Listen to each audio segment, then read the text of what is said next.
All right, and we're live. Earnings season continues, and today we also had the consumer confidence report and the JOLTS jobs report, plus the tech sector keeps falling. Today, the Nasdaq is down 0.5%, while the Dow is up 0.4%. So, is this a good buying opportunity? What can you expect? Will this rotation continue, or is now the time to buy some of the tech stocks? We'll talk about all of this, plus our trades. And with that said, welcome to Coffee with Markus and Mark. And in this show, we are going to talk to you about what's happening in the markets and how we are trading it. And today is Tuesday, July 30th. And right here is the S&P. And Mark, we talked about it yesterday, but boy, is this S&P right now ever being trapped between 5,500 and the 50-day moving average? Look at that.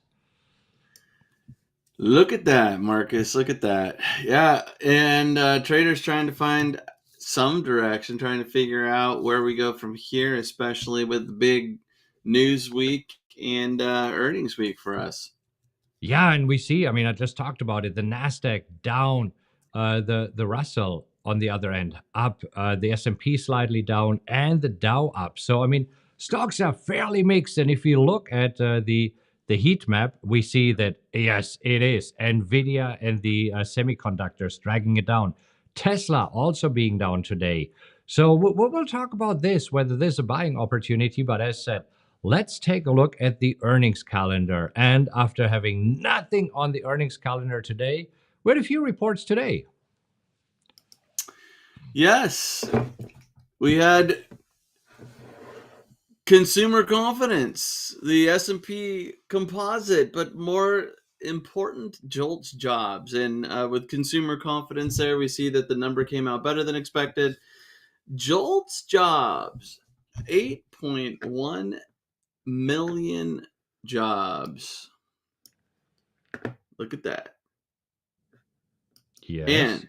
And job openings actually edging lower in June, while the hiring rate at its highest level, excluding COVID data, in nearly 11 years. So tossing out that COVID blip there. Interesting to see this. Yeah, we'll see, because I mean, this is where everybody is worrying about the jobs market. And later this week, we do have the jobs report, and this excuse me, this is where traders are right now trying to find some tea leaves and see, okay, what is happening here? What does the JOLTS job openings tell us? But you see, what I found more interesting this morning is the HPI, even though it is a yellow flagged report. That is the home price index.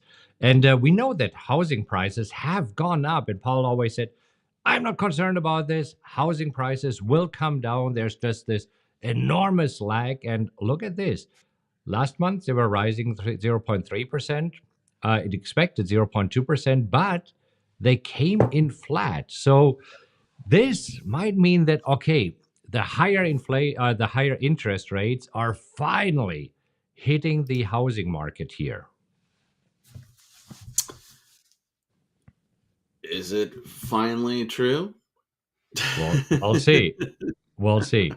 Well, we also have the Fed meeting tomorrow. This will be super interesting. And I mean, until then, the reaction this morning to the jobs report and to the data was rather muted. So this is where we see that right now the indices are falling, but this is not because of the data that was released. This is, I think, all because of earnings that we have today after the bell. Microsoft and AMD reporting earnings. Look at that. Some big names. Microsoft, one of the Magnificent Seven, mega cap company there. AMD, also something to keep an eye on. Starbucks, too, reporting earnings after the bell. Yeah. I mean, Starbucks always gives us an idea of what consumers are doing, if they're still buying their fancy lattes or not. But I mean, Microsoft, the open AI backer, I think, what do they have? 49% or 51%? I keep forgetting about this, but everybody wants to hear, is the AI hype still alive, or does it fizzle out? And we saw last week from Google that it appeared, when we looked at Google, that it's fizzling out. And this is where the market said, Oh, shoot. I mean, we've been rallying here for the past couple of years because of the AI hype. So now, what are you guys saying? We need to look at other stocks here as well. And then, of course, AMD will be affected by this also because we know that NVIDIA, everybody's darling right now, was just carried higher and higher and higher, skyrocketing by the AI hype. And this morning, taking a hit, down 5%, dragging the Nasdaq and the overall market Wow. down. Yeah, interesting to see that drop, and it looks like that rotation continues because the Dow is higher for the trading session, and actually the Russell down just a little bit there. So I was wondering if we'd see a little bit more on the Russell side, but if the Nasdaq's down 1.1%, the Russell's down just 0.2%, while the Dow is higher. Kind of that same situation that we've been seeing for 2 weeks. Yeah. And then we also have Merck reporting earnings today and being down 10%. Procter and Gamble reporting earnings today, being down 6%. And then we also have JetBlue reporting earnings. And what do you know? Little JetBlue up this morning 20%.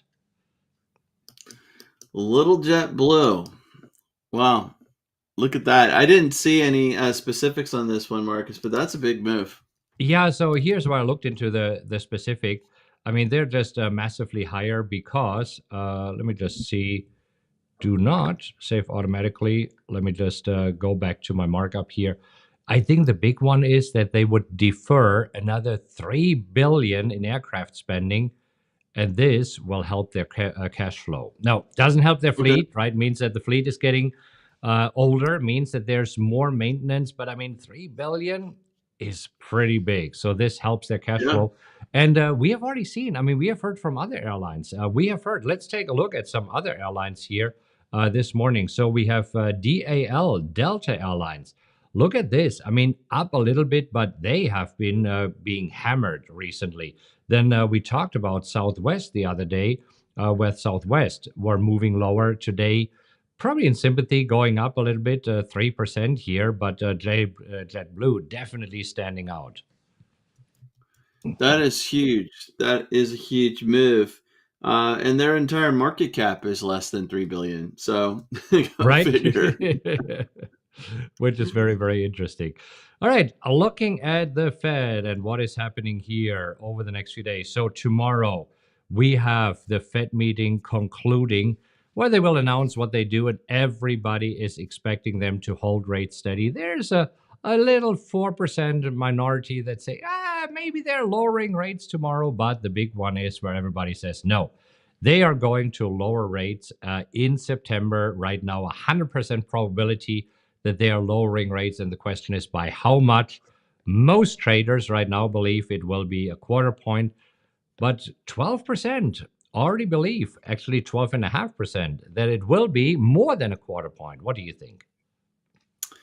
I don't think it will be more than a quarter point, but I do think that at least right now, with the data that we've seen and the trajectory that we are headed, it appears as though September is the month. So it's going to be an interesting one. And the 2-day policy meeting begins today for July, and it wraps up tomorrow. So traders pretty certain the Fed won't cut or change rates at this meeting, but the wording is going to be significant. That's what everybody's keeping an eye on.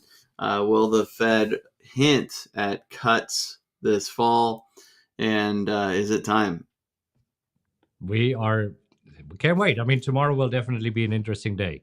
Looking at our positions, starting with WTF positions, today a little bit all over the place. AMAT at first moving higher, now being dragged down probably by NVIDIA and the fear that maybe the tech sector has been overbought and the rotation is continuing.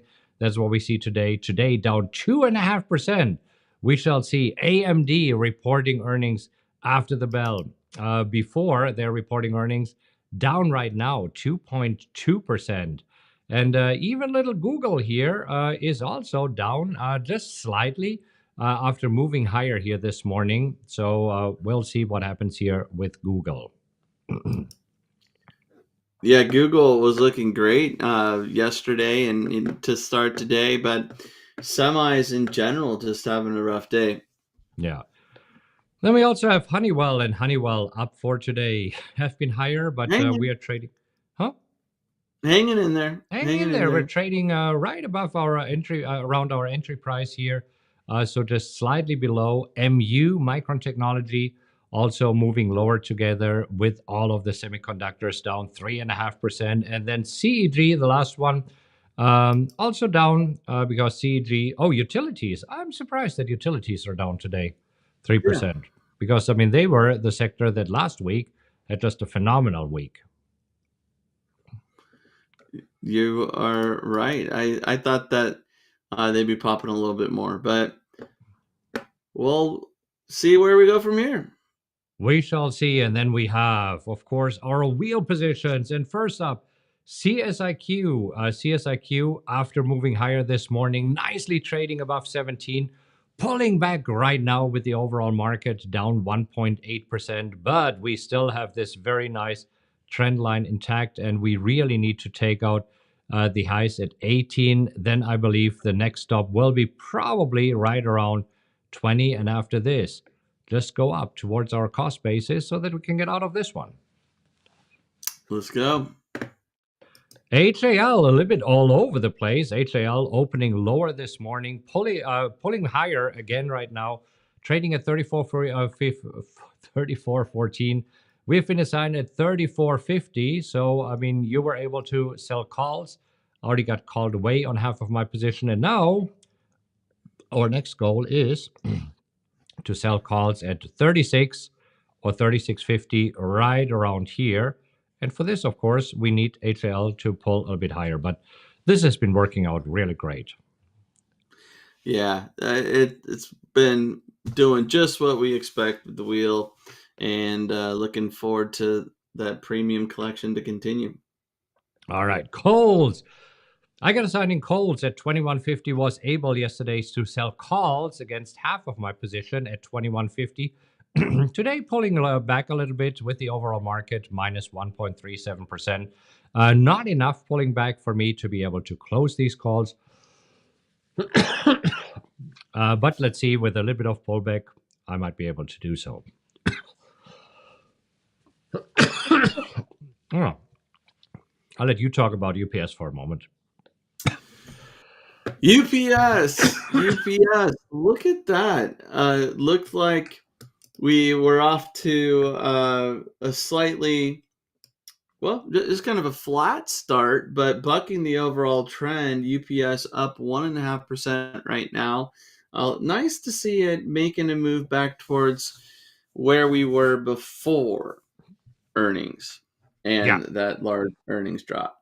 So at this point, it is a question of, okay, will we fill this massive gap that we have here? And if so, how quickly will we be able to fill the gap? Will the level at 134 be a resistance, or will we just slice through it and then it'll act as support again? We'll see. We'll see. I mean, I really believe that this afternoon, Microsoft will make or break this market. And then, of course, tomorrow, the Fed statement. Sure.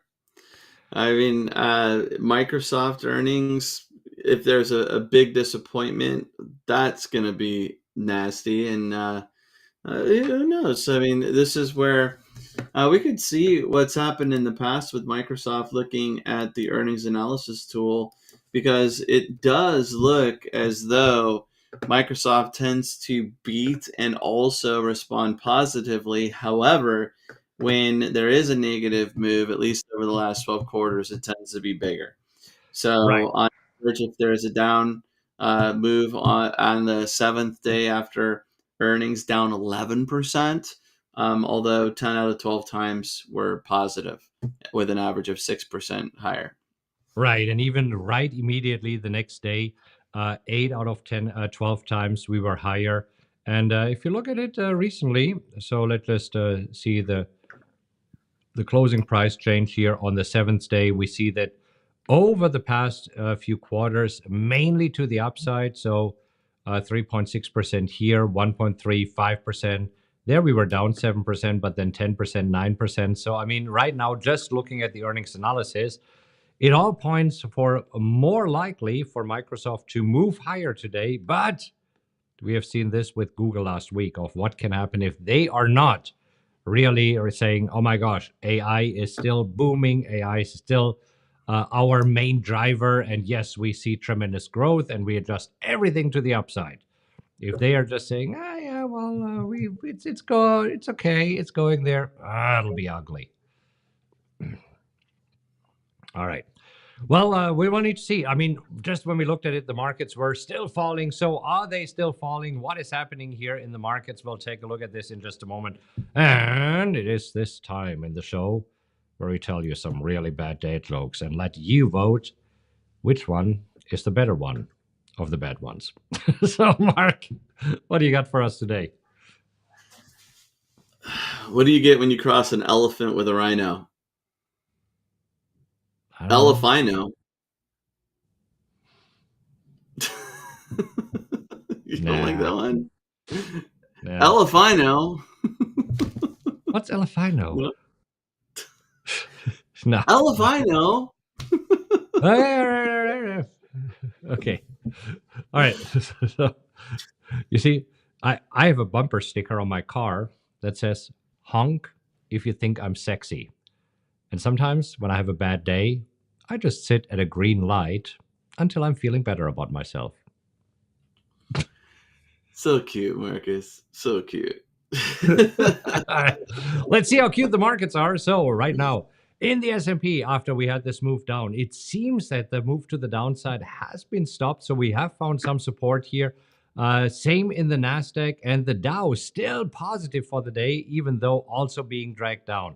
So it seems that overall markets are nervous. The VIX is trading higher again here today. So as we can see today, the VIX, the fear index, is trading above 17 at 17.34, just showing how nervous the markets are. Number one, for Microsoft and AMD earnings after the bell. And then number two, also, okay, with these JOLTS jobs report, the consumer confidence and the housing prices, what will Powell say tomorrow?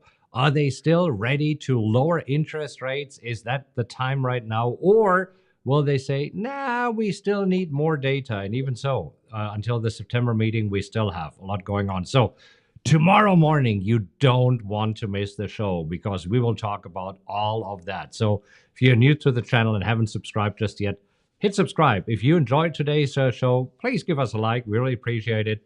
Leave us in the comment. Leave us a comment of which of these two jokes was better or worse. I mean, whatever you want to say.